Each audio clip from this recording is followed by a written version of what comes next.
Fala pra galera onde é que você tá aí. Agora eu tô em Maldivas, tirando umas férias agora, dando uma relaxada depois desse camp da DCC que não foi. Ah, Foi um, putz, é um camp chato de fazer, velho. Falando, não vou mentir, ah, não. ah. E como é que tá a sua vibe aí do kimono, sem kimono? O que é que tu tá pensando, cara? Então, eu vou lutar mais em alguns eventos de kimono. Hum, É, não sei se eu posso falar ainda, mas eu vou lutar um evento em novembro agora, que eu vou ah, anunciar em breve, de kimono. E sim, depois, acredito que eu vou lutar mais um mundial ainda, mas eu quero lutar numa categoria diferente no próximo mundial certo. de kimono, porque desde o meu primeiro mundial eu sempre lutei na categoria pesada, então eu quero subir uma. Acredito que no próximo eu vou estar e depois eu só quero focar mais no sem kimono. Tá, a escolha do sem kimono é pelo quê? Pelas oportunidades dos eventos? Como é que você vê isso? Pelas oportunidades dos eventos e também tá crescendo muito e eu tô mais animado assim de lutar sem kimono do que com kimono, sabe? Certo. Já tá abrindo mais oportunidades. E eu tô Sim, um pouco. É difícil fazer os dois, sabe? difícil. Ficar bem nos dois. Dá para fazer, mas quando você foca em um, você consegue ficar melhor, sabe? Só em um só. Você não Aham, precisa dividir o tempo. Você consegue fazer sim. um pouco, só um só. Sim. É, e você passou muito tempo no kimono, né? Assim, muito dedicado ao kimono também, né? Às vezes é ciclo, né? Você quer se dedicar a uma outra coisa, assim, diferente, talvez, né? Eu comecei minha vida toda, tipo, praticamente no de kimono. Daí depois, em 2017, nossa, sou horrível com datas. Mas acredito que no final de 2017 eu competi o Mundial sem kimono a primeira vez, de faixa roxa da BJJF, daí eu ganhei peso absoluto, daí é ali que eu comecei a lutar mais, daí depois lutei a seletiva da DCC, tudo mais. Mas Sim, acredito que quem luta de kimono depois para mudar para o sem kimono é mais fácil, sabe? eu Do também que a acho. galera Uhum. que tem sem kimono muda pro de kimono. Essa coisa do sem kimono, cara, o que que depois do ADCC e que tudo que passou, assim, do que a gente viu, né? É, no quadro de medalhas ali o Brasil foi superior, mas não tiveram tantos campeões, né? Como antes, né? Os estrangeiros, vamos chamar assim, não vou nem dizer que só americano, porque tiveram outras nacionalidades ali também conseguiram alcançar o primeiro lugar. E aí existe essa discussão do sem kimono no Brasil e tudo, né? Você vê, como é que você enxerga isso? Você acha que o sem kimono vai tomar mais espaço no Brasil, as pessoas vão começar a tirar mais sem kimono? Como é que você vê a importância disso? O que eu vejo é que no Brasil a galera. É igual eu falei, né, no começo, é difícil você dominar certo assunto, querer dominar, ser master nos dois assuntos, entende? É Então, difícil. geralmente, quem só faz um vai ter um pouco de vantagem, querendo ou não, sabe?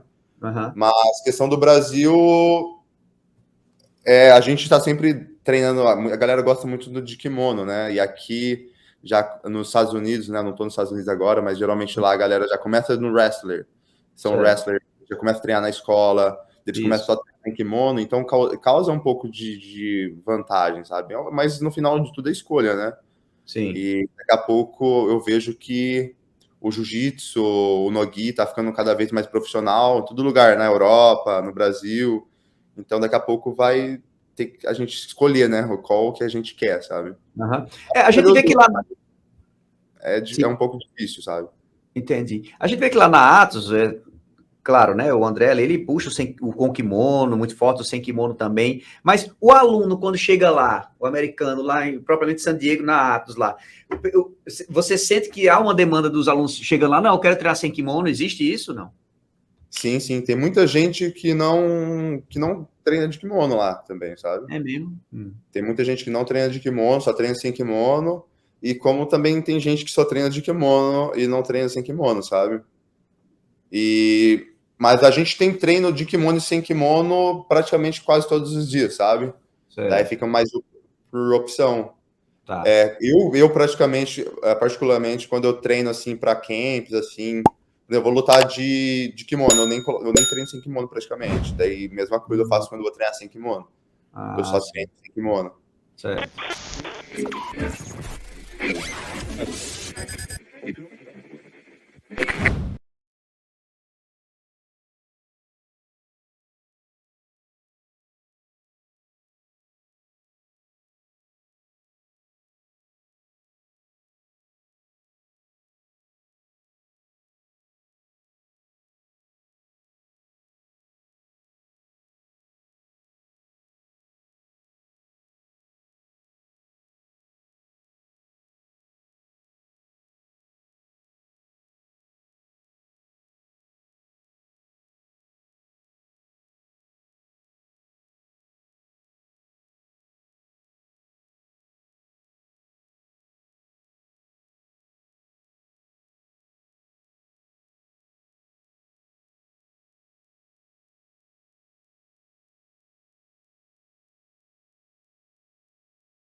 Sim.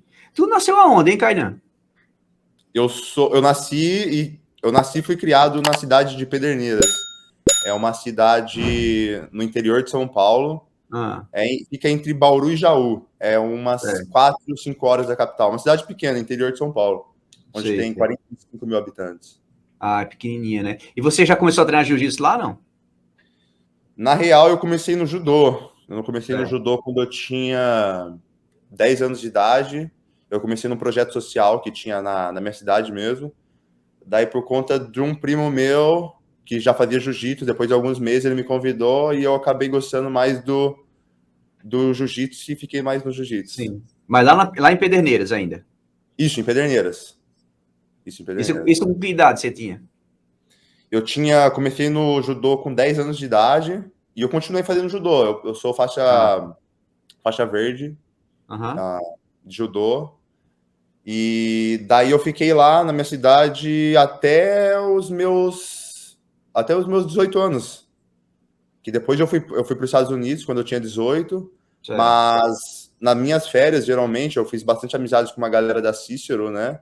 Certo. Porque na época, como a gente era num projeto social com o professor José Luiz, mais conhecido como José Cavalo, eu comecei indo para São Paulo nas minhas férias mesmo, mais para fazer umas conexões mesmo com a galera, treinar lá, tudo. Mas eu sempre estive em Pederneiras, eu nunca morei em outra cidade.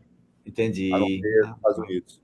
Certo. Mas aí nessa fase que você fez esse intercâmbio aí tudo, você já pensava em viver profissionalmente ou não? Ainda era um hobby assim? Você ainda... Como é que era? Eu comecei a competir já desde pequeno, já. Eu sempre gostei muito de competir. Mas quando eu tinha 16 anos de idade, eu já queria viver do esporte já mesmo. Eu falei, é isso que eu quero mesmo, então eu vou fazer isso. E a família apoiou? Foi boa escolha, né? Foi boa escolha. Com certeza. E a família já apoiava desde sempre? Como é que foi isso? Então, no começo, eu cresci com a minha avó, né? Com a minha avó que já faleceu. Minha avó sempre... no começo ela apoiava, ela me comprou um kimono na época. Ela falou, ela sempre apoiou assim um pouco, mas ela também... Ela me apoiava no esporte, mas ela queria que eu fizesse outras coisas, né? Sei. No começo, sabe como que é, né? Vó, mãe, pai. Ela falou, não, filha, tem que estudar, isso daí... Toda mãe fala isso. Não dá tão futuro, não dá futuro, filho. Mas aí meu pai que apoiou bastante eu, assim, no começo, sim. Quando eu levava para os campeonatos, até puxava até muito, né? Falava, não, você tem que lutar isso, tem que lutar isso. Eu falei, pô, pai, calma aí, não. Mas foi isso no começo. Recebi apoio, sim. Massa. Eu acho que é muito importante também isso daí hoje em dia, assim, antes eu não pensava muito nisso. Meu pai me ajuda tudo, mas, pô, foi uma diferença do caramba, velho. Totalmente. Total. Tipo assim, o apoio assim, da família. Porque você não sabe, né? Às vezes a pessoa pode começar a fazer jiu-jitsu assim, ou skate, ou qualquer coisa, qualquer esporte. Você nunca se sabe, né? Se tiver um apoio, pode virar um sucesso total. Exatamente. E a gente sabe de várias histórias de atletas que não tiveram apoio, tiveram que sair de casa, por exemplo, né? Abandona a família, vai lá para outro estado, vai morar longe para poder... É difícil, né? Quando você tem esse apoio, né? Realmente faz diferença. Sim, com certeza. O meu caso, assim, eu recebi apoio, mas daí teve uma hora também que eu tive que apareceu a oportunidade de eu ir para os Estados Unidos para treinar com o André Galvão, que depois de um período de tempo, eu comecei a treinar com o Paulo Ledesma, que ele era afiliado a Atos. Sim. Ele é da cidade de Bauru. Não sei se você conhece, Paulo Ledesma, duríssimo. Eu comecei a treinar com o Ledesma, daí ele fez a ponte para mim para os Estados Unidos. Ele falou, pô, Galvão, tem um moleque duro aí e tal, que eu quero mandar para você aí. Daí o Galvão, manda aí então. Isso foi em que ano? Desculpa? Isso foi em que ano? Foi em 2017. Eu era faixa roxa já. Foi no final de 2017. Daí, na época, eu nem sabia onde ia ficar, na real. O Ledesma só fez meio que a ponte, daí eu cheguei nos Estados Unidos, não falava nada de inglês. Sim.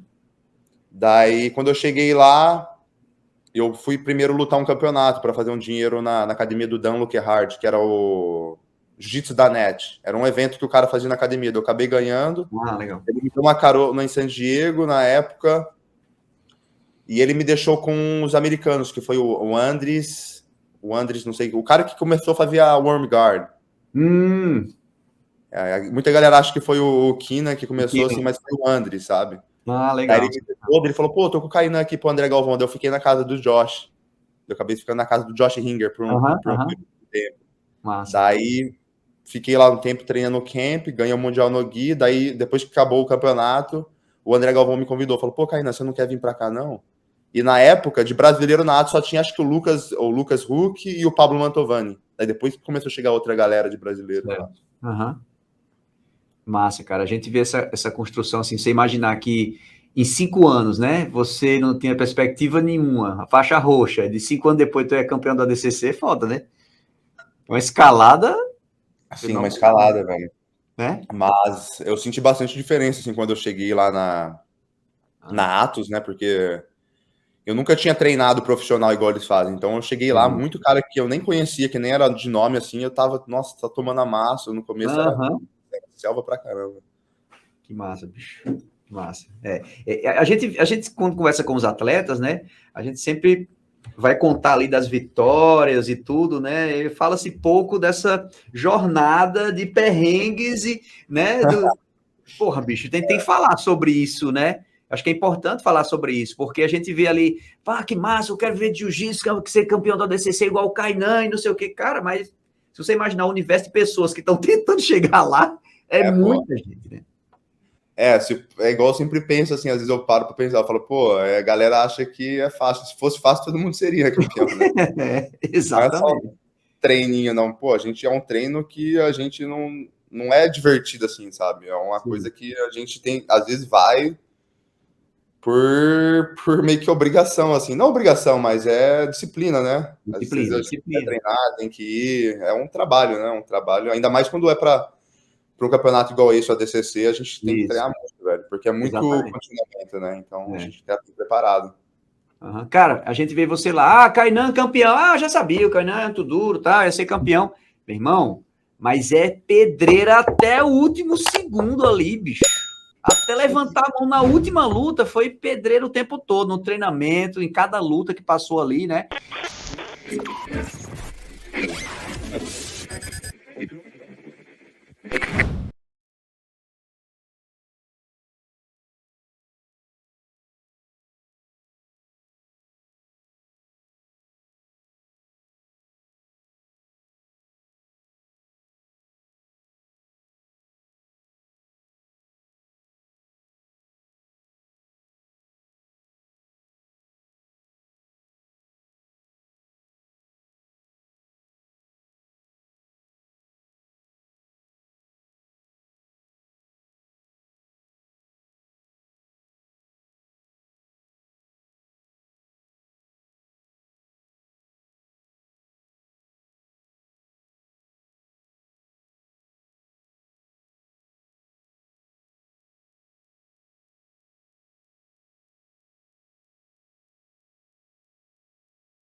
Cara, fala um pouquinho pra gente, que acho que é legal a galera conhecer, assim, essa rotina sua ali, pré-campeonato, né? Pô, o que o Kainan faz diariamente? Assim, porra, eu acordo, cara, eu como isso, depois eu faço tal coisa, acho que é bacana falar sobre isso. Então, nesse ADCC, como que eu tinha lutado o Mundial, alguns meses atrás de kimono, eu tinha lutado de uma categoria até 94 quilos, né? Então eu tive que cortar peso, geralmente. Toda vez que eu vou lutar uma categoria no campeonato, eu nunca fico abaixo do peso. Eu sempre ganho peso primeiro, eu fico forte, eu faço uma periodização com o preparador físico, com o Vitor Sanches primeiro, né? Eu ganho peso, faço hipertrofia para ficar bem forte, para não se machucar nos camps, sabe? Massa. Para não poder se machucar. Daí eu ganho peso, daí depois eu começo a cortar um pouco o peso para ficar mais adepto à categoria minha. Massa. Daí, geralmente, eu faço de 2 a 3 treinos ao dia. Geralmente, eu faço um treino técnico, um treino de competição, e aí, à noite, eu faço um treino de jiu-jitsu ou um treino de preparação física. E no meio da semana... Pode... Se quiser interromper... Desculpa, esse treino técnico é o quê, exatamente? É um drill ou treino específico. Tá. Mas esse treino técnico é um treino mais por conta, assim, sabe? Porque eu vejo mais o que eu preciso melhorar mesmo. Tá. Uma coisa minha mesmo. Falar, quero trabalhar isso aqui só essa semana, daí eu trabalho isso. Entendi. Tá. Daí, no meio da semana, a gente dá uma pausa, sabe? Cada academia é diferente, mas a gente gosta de fazer dessa pausa no meio da academia para voltar na quinta-feira mais fresh, assim, 100% descansado. A pausa o quê? Quarta-feira. Na quarta-feira na quarta-feira. Daí a gente faz um descanso meio que ativo, sabe? Certo. A gente faz um descanso ativo, daí a gente termina a semana do mesmo jeito, fazendo ou 2 jiu-jitsu no dia, ou um jiu-jitsu e um drill e uma preparação.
E em relação à alimentação, cara, a gente sabe que é muito importante, né? Se você acompanha com um nutricionista, com cada objetivo ali e tudo, mas independente da perda de peso ou do ganho de peso, você é um cara que é mais regrado na alimentação. Eu falei, não, bicho, eu gosto de comer tudo, e aí quando é na época da preparação, eu vou e faço aquele cronograma certinho. Como é que é isso para você? Geralmente, eu não tenho uma alimentação tão restrita, assim, mas quando é época de camp, assim, eu sou bem restrito, assim, que eu me cobro bastante, sabe? Certo. E também, como que a gente, na Atos, a gente tem muito material humano, muita galera que é muito dura, então a gente sente muito o corpo dolorido. Então, se a gente não se alimentar direito, no próximo dia a gente começa a dar brecha para lesão, sabe? Sim. Então, eu tenho minha nutricionista, a Carol. Salve, Carol, se estiver assistindo aí, ó. E ela sempre alinha para mim a alimentação, suplementação. Legal. Então, tá sempre coordenado, assim, sabe? É difícil eu falar, mas é coisa simples, sabe? É tipo, macarrão, proteína, bastante suplementação, mas muda muito, sabe? Eu sinto aquela parada do merecimento, sabe? Então, eu sou bem neurótico, assim, quando eu chego em campeonato, sabe? Eu já tive erro, já lutei já sem estar preparado, então lutei mal, passei mal, não me senti bem. Daí depois dessas vezes que aconteceu, eu falei, pô, nunca mais quero lutar desse jeito, não. Certo.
Cara, é porque é muito complexo esse conjunto de coisas, né?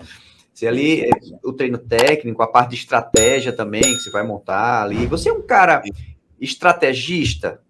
Eu pergunto isso por quê? Porque tem cara que luta na porrada. Ele vai, meu irmão, não tem estratégia não, eu vou lá e faço o que eu sei fazer e pronto. Cara, então, depende muito. Geralmente, assim, eu tenho um pouco de estratégia, assim, primeiro eu tenho que saber um pouco do meu oponente, mas geralmente eu não traço tanto uma estratégia.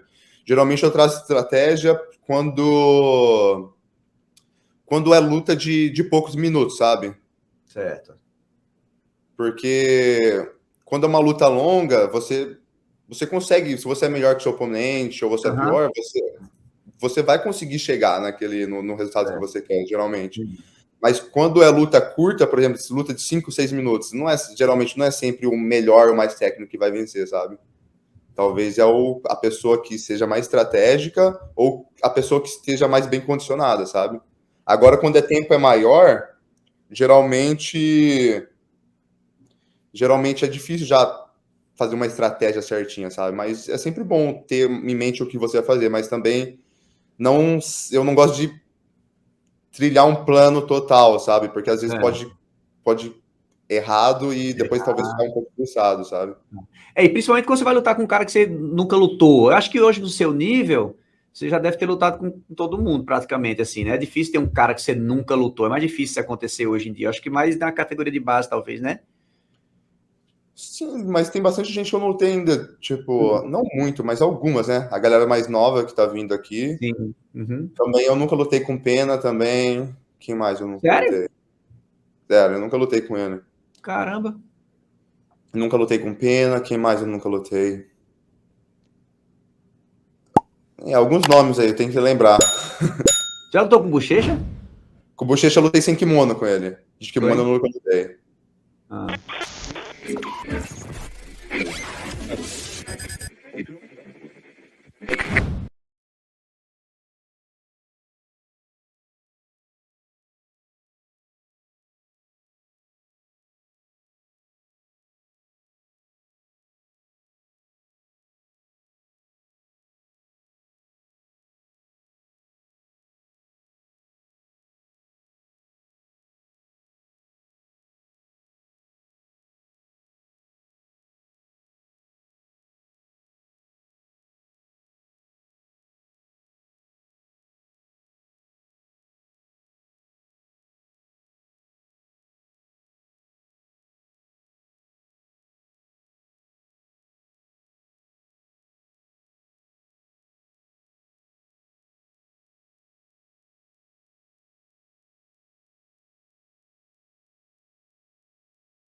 O ADCC, né, essa última edição, ele foi, de fato, o maior evento de todos os tempos, né? E se falando de tudo, assim. E a gente viu muitas coisas diferentes, alguns recordes sendo quebrados, né? O próprio Cade, por exemplo, atleta mais novo, né? A ser campeão do ADCC agora. E o Gordon, que a gente não pode deixar de falar nele, né? É um cara que tem ganhado aí, tem mostrado dentro do tatame ali, de fato, né? Como ser um campeão ali de várias formas. E eu queria sua opinião, cara. Eu queria sua opinião em relação ao Gordon, né? O que você acha do cara ali, que você que está mais próximo, participou de todo o processo ali do André e tudo, né? Como é que você enxerga o Gordon hoje, cara? Os resultados falam por si, sabe? Ele tá dominando, aí ele mostrou nesse ADCC que ele tá com uma superioridade, assim, com certeza, deu para ver pelo resultado dele. Uhum. E isso é porque é muito estudo, né? Ele treina muito, ele estuda muito jiu-jitsu, treina todo dia, ele com certeza estuda muito posição, então isso vai deixando a pessoa na frente, sabe? Com certeza, a dedicação dele, mas acredito, é a dedicação dele, sabe? Com certeza. E nos bastidores, cara? Uma coisa que a gente vê na internet, né? É o que a galera daqui sabe, mas. Fala, pergunta, vai. Irmão, cara, não vou perguntar, não. Eu quero que você fale, porque você quer. Bastidores, brother.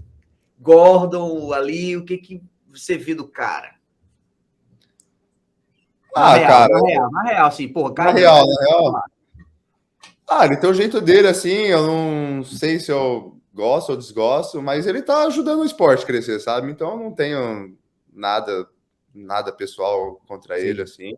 sim. Acredito que ele tá ajudando o esporte, mas ele tem um jeito dele, eu tenho o meu diferente, cada um na sua, eu não levo muito pro coração, não. Sim, sim. A gente vê que é muito uma questão do marketing mesmo, né? Aquela coisa do trash talk ali, americano, que eles gostam muito, engrandece o esporte, engrandece o evento também, de uma certa forma. Mas eu perguntei isso Mas é o porque. jeito dele também, né? Não é só não é um personagem também, não. A galera acha que não, é o jeito do cara também. Então, é por isso que eu perguntei do bastidor, né? Porque no bastidor você, não, realmente o cara é daquele jeito ali, ou não é. Não, na real ali o cara é legal, ou não é legal, sei lá, né? Só sabe quem tá ali atrás, né?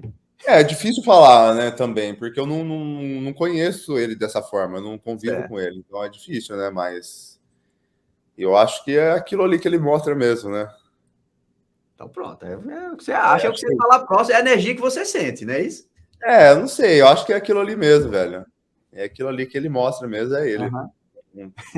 Não tem como tá num personagem tanto tempo assim. É aquilo ali. Entendi. Você tem vontade de lutar com ele, assim? Passa pela sua cabeça, assim, de querer lutar com ele, fazer alguma luta, alguma coisa assim, não? Tenho. E acredito que vai rolar, né? Porque eu já Entendi.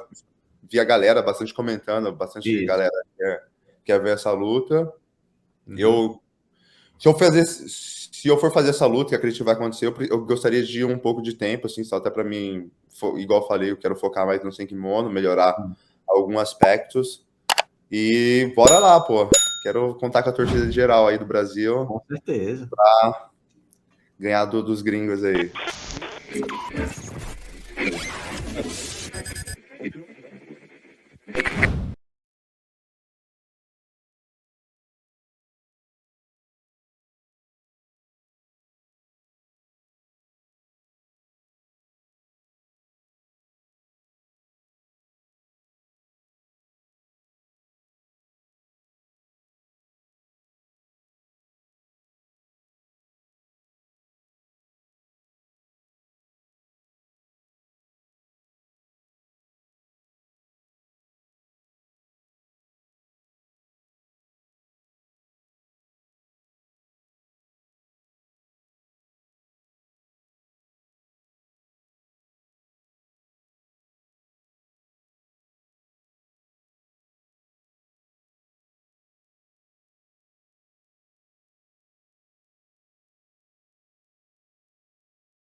Quando você venceu a final do ADCC, qual a primeira lembrança ou sensação que você sentiu assim?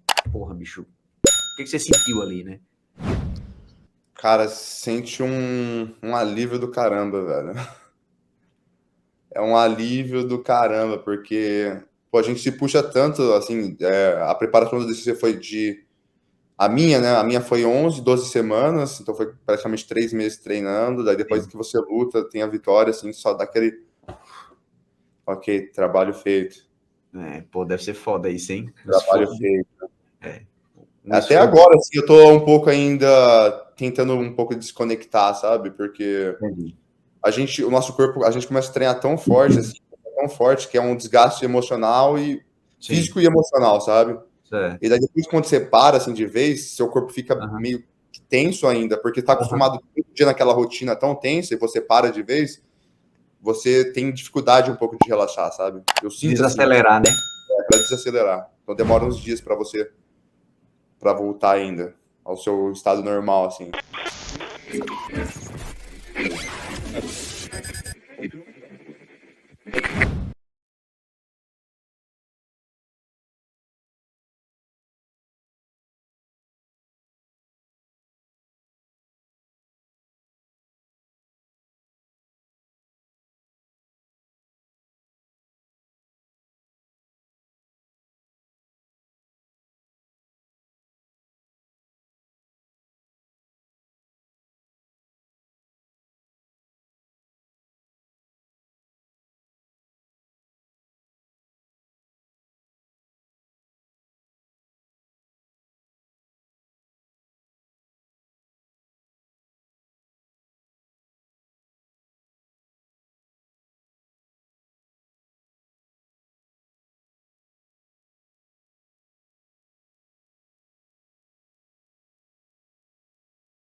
Durante a temporada normal de treino, não no camp, no treino normal, como são os seus rolas? Você treina 100% ou mais ou menos? Como é que é? Você só treina duro? Como é que é na temporada normal? Não, não. Eu treino geralmente, claro, todo ano eu tô tentando evoluir meu jiu-jitsu, mas na parte quando eu não tô treinando em camp, é a melhor hora de eu começar a evoluir meu jiu-jitsu, sabe? Porque daí eu não tô com desgaste físico tão grande, minha criatividade tá maior, porque eu tô descansado. Mais Mas eu relaxado? treino, a galera acha, pô, cara, todo dia eu treinei com uns carinha lá em Abu Dhabi, daí os Uhum. caras, eu sou grande, tudo, né? Daí os caras, pô, Kainan é técnico? Eu falei, porra, caralho, claro que sou não. Sacanagem. Porra, os caras acham que eu só faço força, meu, tá maluco? Não, mas eu treino de Uhum. todo tipo de jeito, assim, eu treino mais solto, eu também me coloco bastante em posições ruins também, para Uhum. poder sair. Eu não fico só treinando, mesmo se eu sou melhor que os meus parceiros de treino, eu não fico lutando só para amassar eles, sabe? Ah, tá. Até porque você tem que se colocar em outras situações técnicas, né? Para você É, tem arriscar, que mudar o apostar. jogo, né? Sim, sim. Cada dia que eu vou treinar, eu tenho um objetivo, sabe? Legal. Porque ainda mais nos dias que eu tô muito cansado, não tem como como se eu fosse lutar para competição, Entendi. sabe? Eu tenho que lutar, treinar minhas defesas. E nos dias que eu tô mais descansado, eu treino mais meu ataque, como se Ah, fosse campeonato mesmo. você falou aí, todo cara forte sofre com isso, né? Porra, não dá pra treinar com um cara não, que ele é muito forte. Pô, o cara não é bom também não, pô, é só forte, sacanagem. Mas eu entendo, é porque tem uma galera, muitos caras são fazedores de força, muito.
ADCC, qual foi a luta mais difícil, cara, da jornada ali do ADCC?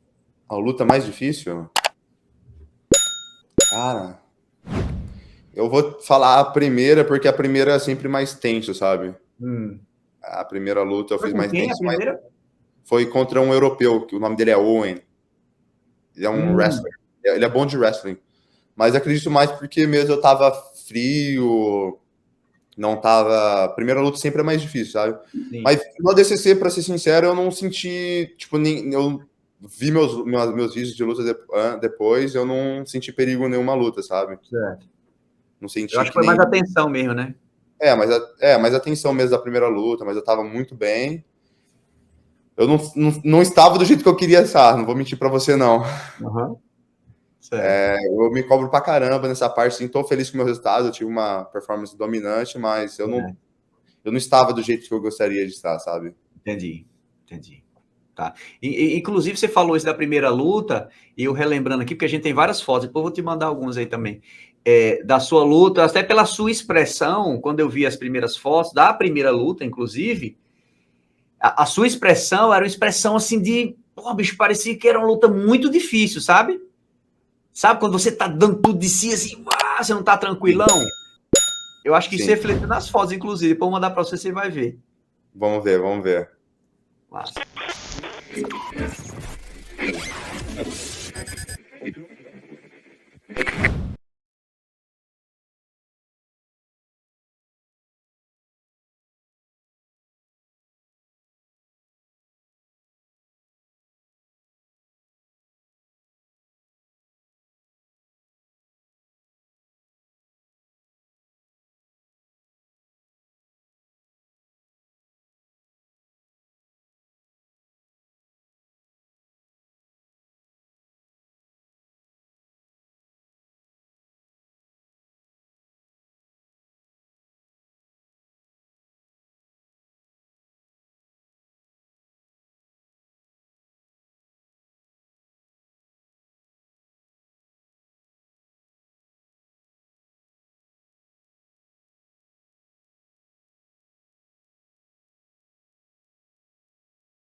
Tá, aí tem a pergunta em relação ao adversário de luta mais difícil, mas a pergunta é, qual foi, assim, o adversário de todos os tempos aí que vocês, o cara que eu sempre luto, que é duro, é um cara difícil de lutar. Tem um cara desse?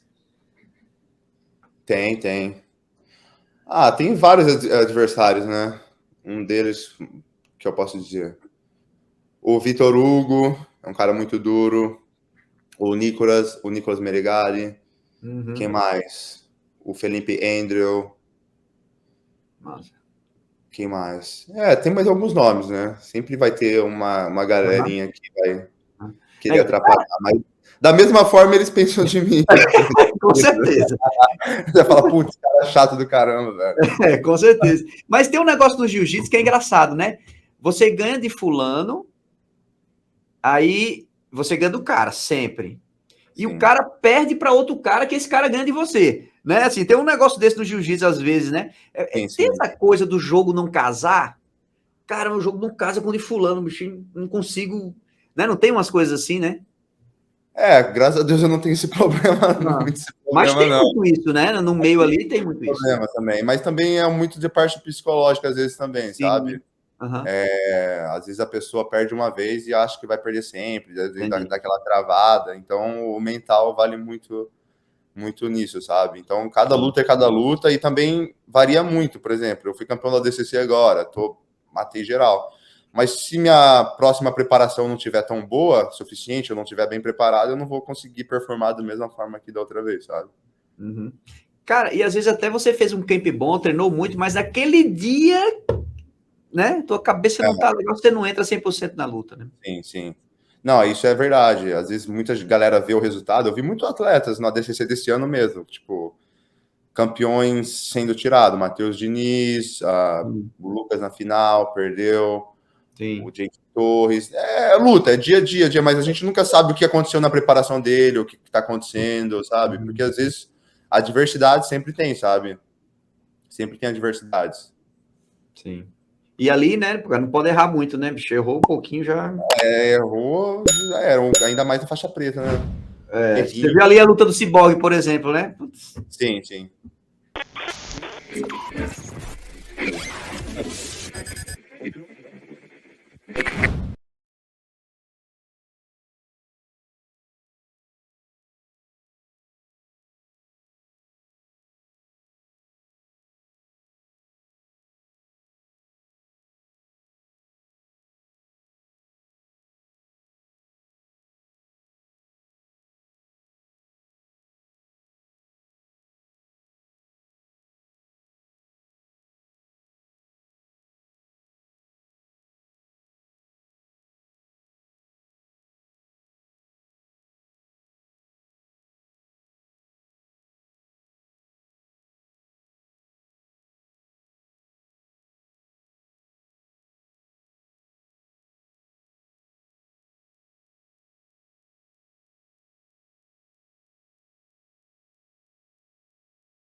Seu sonho sempre foi ser atleta? Ou você já pensou em ter outra profissão? Pô, acho que já. Eu gostava muito, eu gosto ainda, pô, sou apaixonado em cavalo, velho. Eu gosto É muito de mesmo? cavalo. É mesmo? Nossa, gosto demais, velho. Que massa, sabia não. Porque eu não tenho muito kit, essas coisas, mas se eu tivesse morando no Brasil, com certeza eu teria. Olha aí, não sabia não que você gostava de cavalos. Fala Legal. muito. Mas lá em Pederneiras tinha, tu andava de cavalo lá, não? Pô, cowboy, pô, respeita. É mesmo? Não, sim, sim, andava pra caramba, já até tive já. Quando geralmente quando eu vou para Bauru, assim, eu ando bastante de cavalo. Um dia eu fui dar um seminário em Bauru. Daí eu conheci uma galerinha. A galera fez até essa pergunta para mim, velho: o que você gosta de fazer fora do jiu-jitsu? Quais são os seus hobbies? Daí eu falei: pô, então eu gosto de andar a cavalo. Daí o cara falou assim: pô, não, eu tenho um aras, velho. Eu falei: nossa, fechou, bora lá. Que massa, bicho. Quando você vier Natal, eu vou levar você na fazenda do amigo nosso aqui também. Aí, ó, você viu?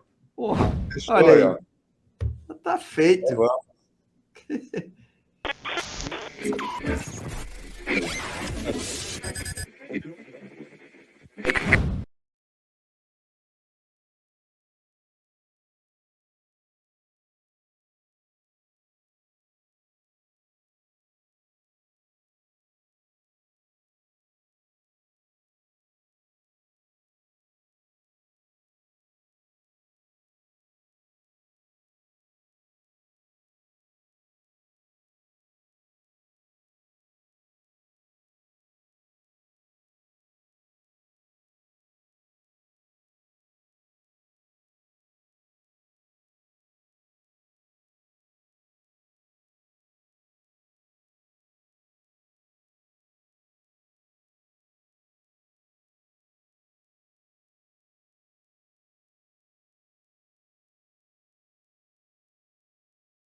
Mal posso esperar para chegar também em 2024 para me começar a treinar mais também. Porque esse ano eu queria ter lutado absoluto, mas não rolou de eu ter lutado, não. Sim. Mas não rolou por quê? Foi o quê? Eu me machuquei no primeiro dia e no final da minha preparação também eu tive algumas adversidades. Daí eu terminei o campeonato, tava um pouco... Depois que eu terminei a luta com o Craig, assim, eu já tava um pouco desgastado, já emocionalmente, fisicamente, então Entendi, eu não tava me sentindo entendi. tanto mais, sabe? Eu falei, eu tenho que conhecer meu corpo, assim, e ver que não dá agora, sabe? Isso aí.